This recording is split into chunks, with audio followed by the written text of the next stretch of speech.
그들과 조약을 맺은 후 사흘이 지나서야 그들이 이웃에서 자기들 중에 거주하는 자들이라 함을 들으니라. 이스라엘 자손이 행군하여 셋째 날에 그들의 여러 성읍들을 이르렀으니 그들의 성읍들은 기본과 그비라와 부에롯과 기럇 여아림이라. 그러나 회중 족장들이 이스라엘의 하나님 여호와로 그들에게 맹세했기 때문에 이스라엘 자손이 그들을 치지 못한지라. 그러므로 회중이 다 족장들을 원망하니 모든 족장이 온 회중에게 이르되 우리가 이스라엘의 하나님 여호와로 그들에게 맹세하였은즉 이제 그들을 건드리지 못하리라. 우리가 그들에게 맹세한 맹약으로 말미암아 진노가 우리에게 임할까 하노니 이렇게 행하여 그들을 살리리라 하고 무리에게 이르되 그들을 살리라 하니 족장들이 그들에게 이른 대로 그들이 온 회중을 위하여 나무를 패며 물을 깃는 자가 되었더라.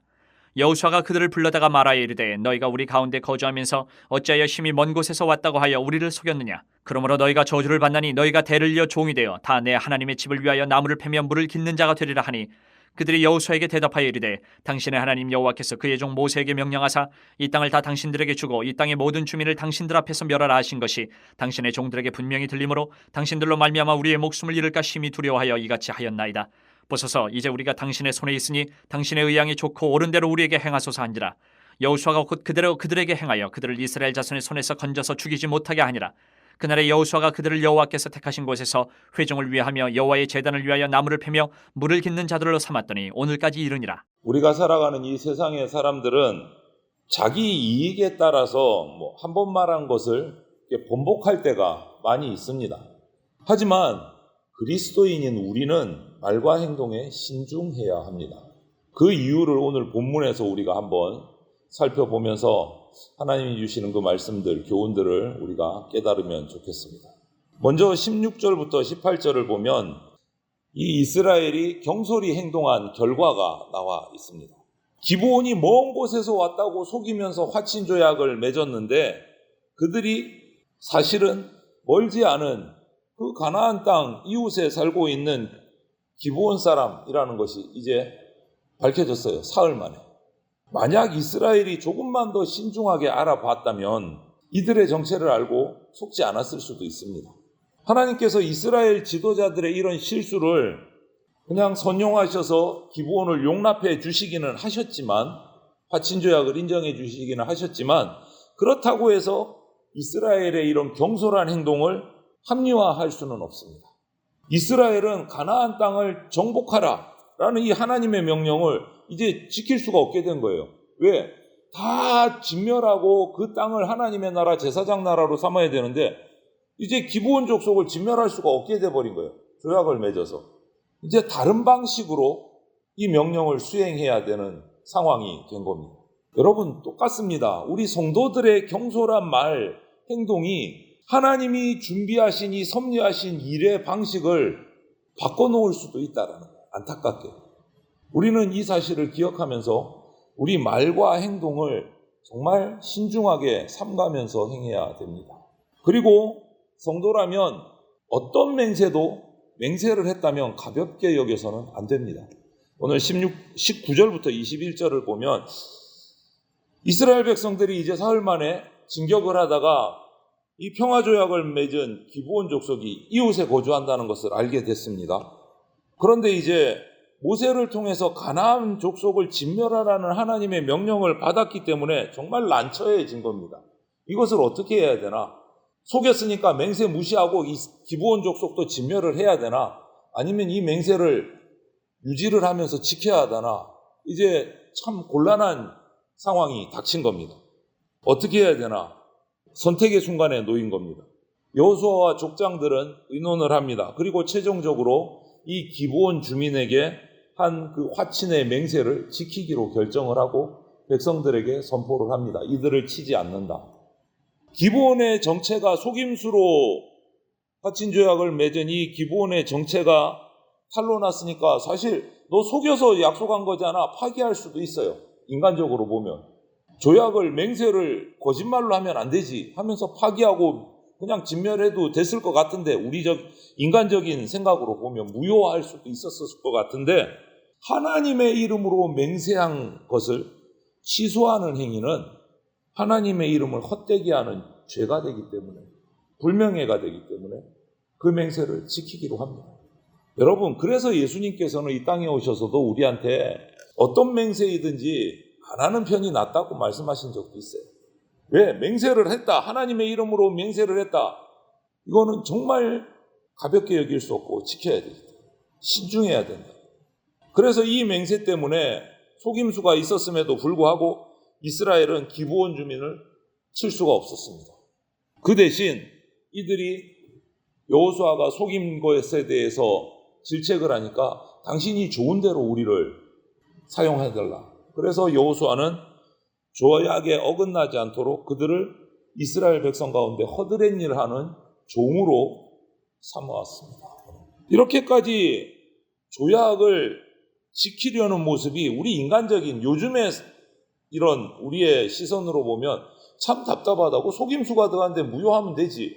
왜 이렇게 답답하게 지키려고 할까 할 수도 있는데, 성도라면 그리스도인은 약속과 맹세를 가볍게 여기서는 안 됩니다. 오늘날도 동일합니다. 그런데 요즘에는 사적인 약속, 정치인들 공적인 약속까지도 그 무게감이 너무나 가벼워요. 그런데 우리가 그들과 같이 돼서는 안 된다. 하나님께서는 디모데전서에서도 말씀하셨지만 모든 사람을 구원하기를 원하십니다. 그것이 하나님의 마음이에요. 그래서 우리 성도는 세상 앞에서 하나님의 이름에 누가 되지 않도록 말하고 행동해야 돼요. 그것이 하나님의 구원 사역에 걸림돌이 되면 안 된다. 성도로서 신실한 모습을 우리가 세상에 보이기를 바랍니다. 그리고 여호수아는 22절부터 27절을 보면 하나님께 드려야 할 기브온 백성, 가나안 족속을 다 하나님께 진멸해서 하나님 앞에 드려야 하는데 이제 그럴 수가 없게 됐어요. 기브온 족속은 그 맹세 때문에 드리지 못하기 때문에 그 2차 차선책으로 이 기브온 주민을 여호와의 제단 앞에서 물깃고 나무를 패는 자들로 일하라고 명령을 합니다. 차선책을 만들어낸 거예요.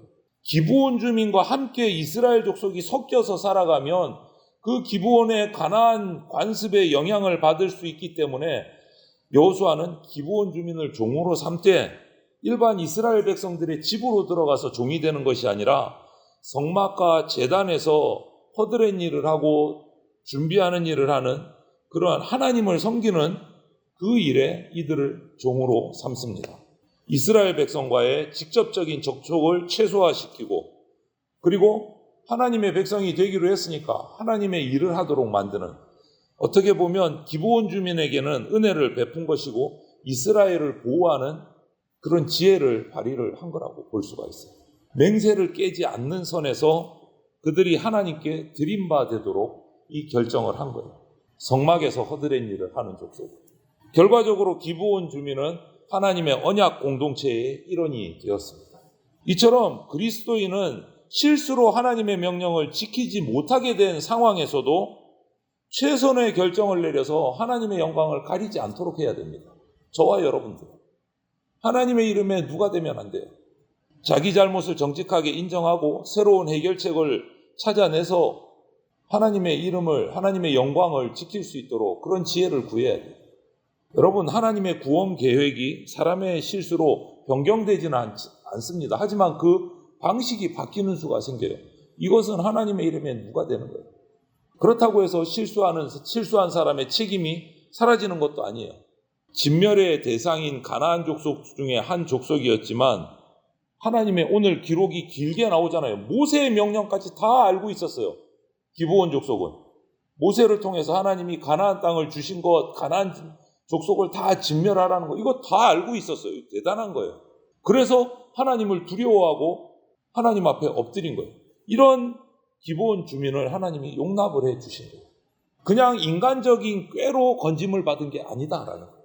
그리고 여호수아나 이스라엘 백성의 아량으로 기브온 족속이 은혜를 받았다, 또 그것도 아니에요.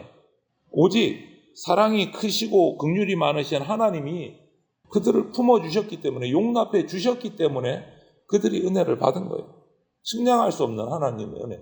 와, 그러면 기브온 주민은 특혜를 받았네, 이럴 수 있잖아요. 여러분 한번 생각해 보세요. 이스라엘 백성도 신명기 9장 22절부터 보면 이스라엘 백성도 진멸의 대상이었어요. 하나님 앞에서. 그런데 하나님의 은혜로 용서를 받았어요. 그러면 저와 여러분들은요, 예수 그리스도의 십자가 은혜로 진멸받을 대상이었는데 살아났어요. 하나님의 은혜를 빼면 기브온 주민이나 이스라엘 백성이나 저와 여러분들이나 다 똑같아요. 특혜가 아니에요. 다 똑같아요. 하나님의 은혜를 먼저 입었기 때문에 살아나서 구원받은 거지, 우리가 뭔가 특혜를 받아서 다른 레벨이 다른 대상이다, 그런 건 없어요. 오직 하나님의 은혜로 우리가 살아남은 거예요. 하나님의 은혜 때면 나나 너나 뭐 기브온 족속이나 이스라엘이나 다 똑같아요. 죄인이에요. 그래서 우리가 받은 이 구원은 우리가 뭔가 열심히 해서 얻은 획득한 것이 아니라 하나님의 100% 은혜로 받은 선물입니다. 선물.